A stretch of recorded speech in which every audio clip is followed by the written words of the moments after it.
വയനാട്ടിലെ ഉരുൾപൊട്ടൽ ദുരന്തത്തിനിടയാക്കിയത് കനത്ത മഴയാണെന്ന് ജിയോളജിക്കൽ സർവേ ഓഫ് ഇന്ത്യയുടെ പ്രാഥമിക റിപ്പോർട്ട് വന്നിരിക്കുന്നു. സ്ഥലത്തിൻ്റെ ചെരിവും മണ്ണിൻ്റെ ഘടനയും ആഘാതം ഇരട്ടിയാക്കി. അപകട മേഖലയിൽ 2018 മുതൽ ചെറുതും വലുതുമായ ഉരുൾപൊട്ടലുകൾ ഉണ്ടായിട്ടുണ്ട്. ഹരികൃഷ്ണൻ കൂടുതൽ വിവരങ്ങളുമായി തിരുവനന്തപുരത്ത് നിന്ന് തത്സമയം ചേരുന്നു. Harikrishnan, good morning.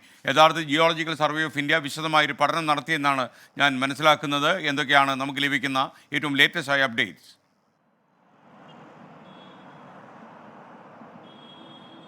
Good morning എസ്കേൻ.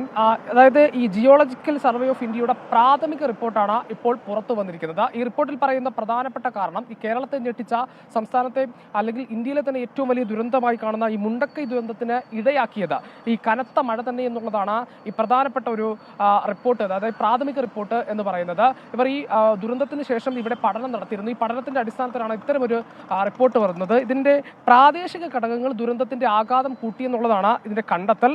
അത് മാത്രമല്ല, ഈ ഉരുൾപൊട്ടലിന്റെ ട്രിഗറിംഗ് ഫാക്ടർ കനത്ത മഴയാണ്. അതായത് അവർ പറയുന്നത് ജൂലൈ 3 മുതൽ പ്രദേശത്ത് കനത്ത മഴ പെയ്തിരുന്നു എന്നുള്ളതാണ്. അത് ഈ ദുരന്തമുണ്ടാകുന്നതിന്റെ 24 മണിക്കൂറിനുള്ളിൽ ഏതാണ്ട് 304 മില്ലിമീറ്ററിലധികം മഴ ഈ പ്രദേശത്ത് പെയ്തിരുന്നു എന്നുള്ളതാണ്. ഇതൊക്കെയും അതുമാത്രവുമല്ല, ഈ സ്ഥലത്തിന്റെ ഘടന, അതേപോലെ തന്നെ മണ്ണിന്റെ ഘടന, സ്ഥലത്തിന്റെ ചരിവ്, ഏതാണ്ട് 25 മീറ്ററിലധികം ചരിവുള്ളൊരു പ്രദേശമാണ്. അതൊക്കെയും ഇത്തരത്തിൽ ഉരുൾപൊട്ടലിന് അല്ലെങ്കിൽ ആ ദുരന്തത്തിന് ആഘാതം കൂട്ടി എന്നുള്ളതാണ് ഈ റിപ്പോർട്ടിൽ പറയുന്ന പ്രധാനപ്പെട്ട കാരണം.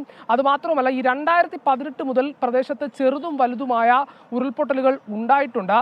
ഈ GSIയുടെ തന്നെ, ഈ ജിയോളജിക്കൽ സർവേ ഓഫ് ഇന്ത്യയുടെ തന്നെ റിപ്പോർട്ടിൽ ഈ ചൂരൽമല, അട്ടൽമല തുടങ്ങിയ പ്രദേശങ്ങളൊക്കെയും ഈ ഉരുൾപൊട്ടൽ മേഖല സാധ്യതയിലുള്ള പ്രദേശങ്ങളാണ്. അതുകൊണ്ട് തന്നെ അത് ശ്രദ്ധിക്കേണ്ടതായിരുന്നു എന്നുകൂടി ഈ റിപ്പോർട്ടിൽ പറയുന്നുണ്ട്.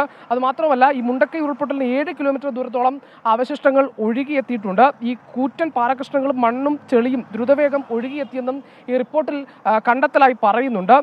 ഈ അപകട മേഖലയുടെ മലയോര മേഖലകൾ, അതായത് ഈ പുത്തുമല ഉൾപ്പെടെയുള്ള പ്രദേശങ്ങൾ അതീവ ഉരുൾപൊട്ടൽ സാധ്യതാ പട്ടികയിലാണ് എന്ന് പറയുന്നു. അതായത് 2019 ഈ പുത്തുമലയിൽ ഉണ്ടായ അപകടത്തിന് ശേഷവും ഇത്തരത്തിലൊരു കണ്ടെത്തൽ ജിയോളജിക്കൽ സർവേ ഓഫ് ഇന്ത്യ പുറത്തുവിട്ടിരുന്നു എന്നുള്ളത് കൂടി ഇതിൽ സൂചിപ്പിക്കുന്നുണ്ട്.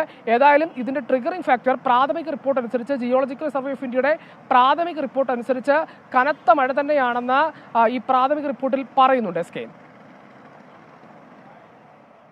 Thank you Harikrishnan.